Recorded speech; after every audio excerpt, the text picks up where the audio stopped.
Do you feel the vibes? Hingga detik ini masih banyak sekali dari teman-teman subscriber yang menanyakan lewat komentar, kenapa Nur Hayati tidak mencoba mencari Andi Sulistiawan pada saat Andi ini hilang? Kenapa Nur Hayati bersikap cengengesan saat diwawancarai, bahkan sampai menganggap bahwa Nur Hayati ini tidak beres? Berlanjut setelah ada video real dari Mas Udin Jagoan, masih ada saja yang bersikap, pas ketemu Andi kenapa Mas Udin ini tidak menolongnya? Kenapa Mas Udin ini tidak mencoba mengajak Andi untuk pergi dari Gegerboyo dan bla bla bla bla. Dan di sini saya ingin mengajak teman-teman untuk berpikir positif dengan kembali mencoba mengecek video-video atau memahami kronologi dari awal sampai akhir.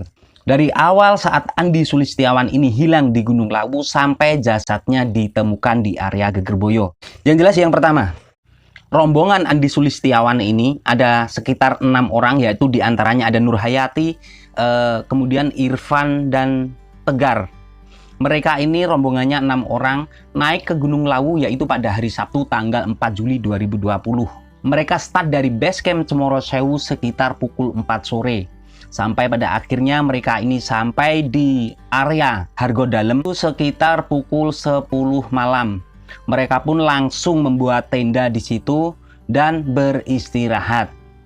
Setelah rombongan Andi Sulistiawan ini mendirikan tenda dan beristirahat di area Hargodalem, sekitar pukul 3 dini hari, salah satu rombongan Andi Sulistiawan yaitu Nur Hayati ini merasa ingin buang air kecil.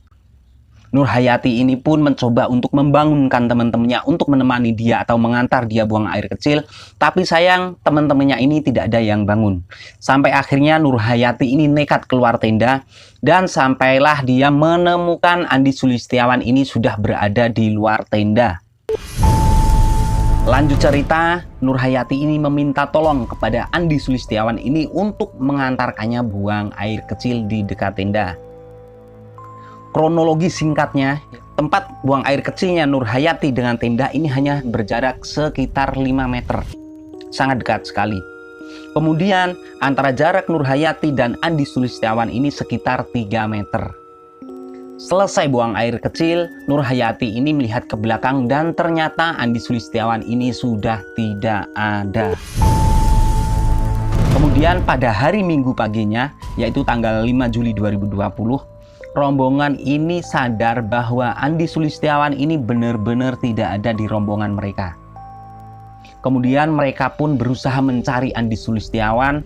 Mereka mencari di area Hargodalem itu sendiri. Mereka mencari di area Pasar Dieng, Pasar Setan, kemudian Hargotiling, dan mereka juga sempat mencari di area Gegerboyo, yaitu Puncak Hargodumilah. Tapi sayang Andi Sulistiawan ini tetap tidak ditemukan. Setelah mereka ini melakukan pencarian kurang lebih sekitar jam 1 siang, hari Minggu siang, ini mereka berinisiatif untuk turun. Dan sampailah mereka ini di base camp Cemoro Sewu sekitar jam 5 sore. Berlanjut mereka ini melaporkan ke base camp dan tim relawan berikut tim SAR pun memulai membentuk tim untuk melakukan pencarian. Proses ini terjadi pada malam Seninnya. Kemudian ada cerita versi lain yang berasal dari kejadian yang dialami oleh rombongan lain. Jadi ternyata pada hari Sabtu tanggal 4 Juli 2020 itu ada rombongan lain yang juga naik ke Gunung Lawu. Bedanya rombongan ini naiknya lewat Cemoro Kandang, yaitu rombongannya Mas Udin Jagoan. Mas Udin ini berasal dari daerah Boyolali dan rombongan gabungannya ini ada sekitar 13 orang. Mereka naik ke Gunung Lawu lewat Cemoro Kandang. Hanya saja bedanya rombongan Andi Sulistiawan ini tadi pada malam Minggu dia sudah sampai di area Hargodalem. Tapi untuk rombongan Mas Udin Jagoan ini pada malam Minggunya mereka masih camp di pos 3 Cemoro Kandang.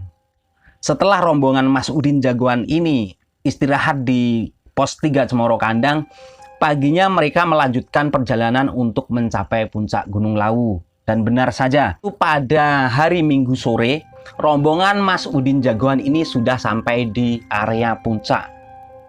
Karena rombongan Mas Udin ini tadi naiknya lewat Semoro Kandang, jadi untuk menuju ke puncak dia pun melewati daerah Gegerboyo. Dan disinilah mulai sedikit terungkap. Mas Udin ini bertemu dengan Andi Sulistiawan. Kemudian berlanjut pada hari Senin paginya, rombongan Mas Udin ini saat lagi asik di tenda, mereka ini mendapat kabar bahwa di area Gegerboyo telah ditemukan seorang pendaki yang telah meninggal. Sampai akhirnya Mas Udin ini ikut ke lokasi ditemukannya jasad ini. Terus saya nonton video ini kan lau ingkuwi lewat tetap berarti.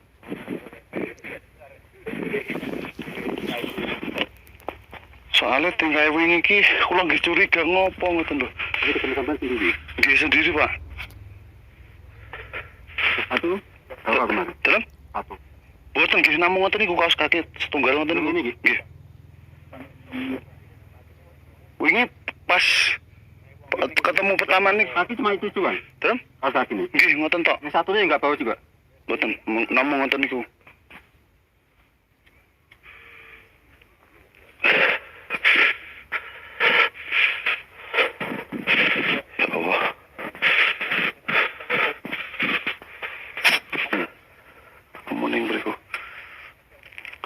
Ini kalau tanglet iki turene tiang 7. Terus kalau tanglet ilang kemudi yang mboten kan engko bengi Bali ngoten. Tapi ndek niki sementara iya kan? Dalam? Dia bilang bertuju kan cuma katanya. Nggih, mungkin nggih damel niku ya. Mungkin nanti nama-namanya kan. Nggih, enten mriku. Wong pas kula minggah niku, ndekne niku sempat beto jaket kalih kaos. Jaketnya warna? Jaketnya abang kalih ireng. Jaketnya abang dalemane ireng yen mboten bentuk. Niku ki damel niku, napa niku? Metek kayu niki lho, wit niki. Terus klambine dilepas langsung lutut ngene iki tadi. Dan kemarin yo enggak pakai baju kayak gini. Nggih. Kula nggih sempat niku nanggur lendek ning kelepas niku. Turene, lha ngopo Mas kok iku sireh ajeng kula seneni. Wong metik apa? Negori wit ngeten niku terus dibopong kaya bayi ku mak suwar. Tak kira kok mbopong napa. Lha napa Mas nggih apa aku? Iku ngomongi si mbokku apa-apa ngoten. Ben ora adem Mas ngoten nih. Pokoknya ndek niki bar kayak nyelukin apa ngoten niku. Kuabute langsung buanter niku. Biasanya lau. Kemarin kan ditinggal untuk merbah. Nggih. Biasanya njaluk kan. Nggih. Iki sing merbah. Iku narung didone ya sing merbah.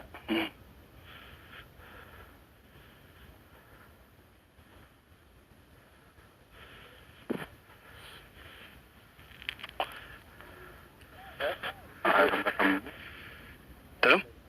Kita orang ketemu, siapa? Di sini saya hanya menyajikan sedikit video dari apa yang sudah dialami oleh Mas Udin. Buat teman-teman yang penasaran, yang ingin mencoba mengetahui video fullnya, bisa langsung cek channel YouTube Udin Jagoan. Wes, pokoknya penonton saya arahkan ke sana semua biar kebanjiran penonton. Dan buat teman-teman jangan lupa di subscribe. Tolong di subscribe. Alhamdulillah channel Mas Udin ini untuk saat ini kurang lebih sudah subscribernya sudah naik lumayan. Jadi sekali lagi saya sarankan buat teman-teman yang cek videonya Mas Udin Jagoan, jangan lupa di subscribe channel tersebut. Teman-teman nggak subscribe ke channelnya Kang Zi tidak apa-apa. Yang penting teman-teman subscribe ke channelnya Udin Jagoan, itu saja. Saya berlanjut ke cerita.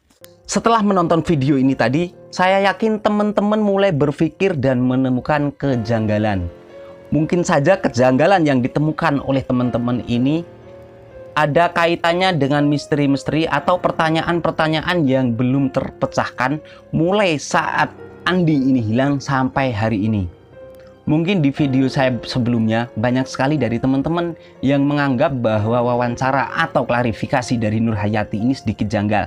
Ditambah lagi Nur Hayati ini yang sikapnya cengengesan ini semakin membuat pertanyaan-pertanyaan baru buat teman-teman.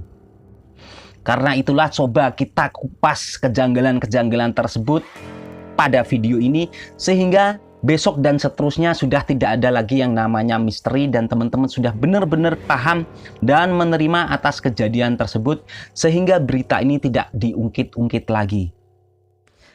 Kejanggalan pertama yaitu seperti yang saya bahas di video sebelumnya, yaitu pada video pertama, videonya Mas Udin, ini memperlihatkan bahwa Andi Sulistiawan ini sedang menggendong jaket dan kaosnya dan seolah-olah kain itu dibuat untuk membungkus ranting yang masih ada daunnya.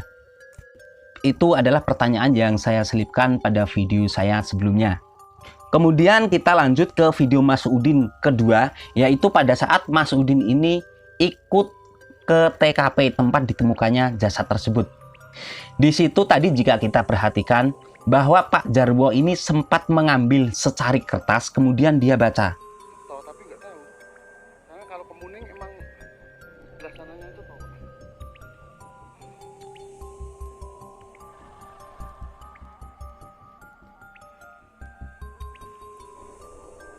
Saat Mas Udin menanyakan itu apa, Pak Jarwo tidak menjawab. Yang jelas itu warnanya putih dan sangat jelas sekali ada tulisannya karena di situ Pak Jarwo sempat membaca sebentar. Oke, sampai di sini akan saya kaitkan dengan klarifikasinya Tegar, yaitu salah satu teman Andi saat diwawancara oleh channel Lembah Manah.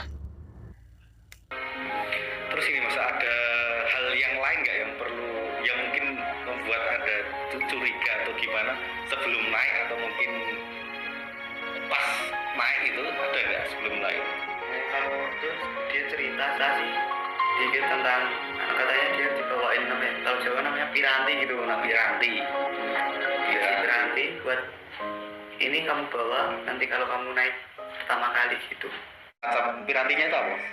Itu bungkusan kertas kecil di dalamnya itu ada tanah sama 2 layar rambut. Bungkusan kertas kecil di dalamnya itu ada tanah sama 2 layar rambut. Oh, itu dari siapa itu yang memberi? Kurang tahu Mas kalau tahu.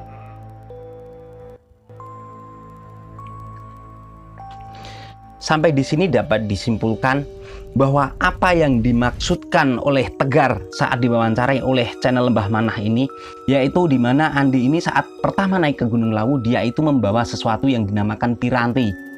Dan pirantinya ini berupa kertas kecil yang di dalamnya itu ada tanah dan 2 helai rambut.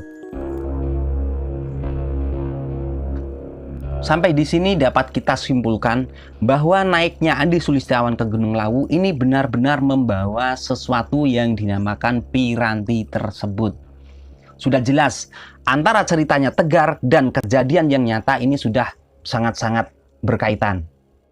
Kemudian tadi Mas Udin bercerita kepada Pak Jarwo, yaitu saat pertama dia bertemu dengan Andi Sulistiawan di area Gegerboyo.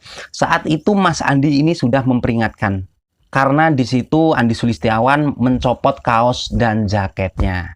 Kemudian ditambah lagi di situ Andi Sulistiawan memotong pohon di area tersebut. Kemudian ranting yang masih ada daunnya ini dipakaikan jaket dan kaosnya untuk membalut. Pada saat Mas Udin menanyakan hal tersebut dan jawaban Andi Sulistiawan ini cukup membuat kita tercengang. Ini adalah mbokku atau ibuku, biar dia tidak kedinginan. Apakah benar Andi Sulistiawan sebelum meninggal ini dia melakukan ritual di situ? Bisa jadi. Namun yang perlu kita garis bawahi dari kejadian ini adalah bahwa kematian dari Andi Sulistiawan ini murni tidak ada sangkut pautnya dengan teman-teman pendaki dia. Terlebih dengan Nur Hayati. Jadi sudah sangat jelas bahwa kesaksian yang diberikan oleh Nur Hayati ini sudah gamblang. Tidak ada yang janggal dan tidak ada yang dibuat-buat. Ini apa yang dialami oleh Andi Sulistiawan ini karena ulah dia sendiri. Tentunya ini memberikan pelajaran yang sangat berharga buat kita, khususnya yang sering naik Gunung Lawu. Sebelum kita naik Gunung Lawu, langkah yang paling utama yaitu perbaiki niat kita. Kita tata niat kita. Jangan sampai kita naik ke Gunung Lawu itu dengan niatan yang buruk. Dan kesimpulan terakhir dari apa yang disampaikan oleh Pak Jarwo dalam video yang kedua tadi, bahwa inilah Gunung Lawu. Di saat Gunung Lawu sedang kabut tebal, ini pertanda Gunung Lawu meminta tumbal. Terlebih ditambahi lagi oleh Pak Jarwo. Pak Jarwo di situ sempat mencetus, yaitu yang satu saja belum ketemu, ini sudah minta lagi. Sudah jelas di sini yang dimaksud Pak Jarwo adalah yaitu pendaki yang hilang sekitar 1 tahun yang lalu. Alfi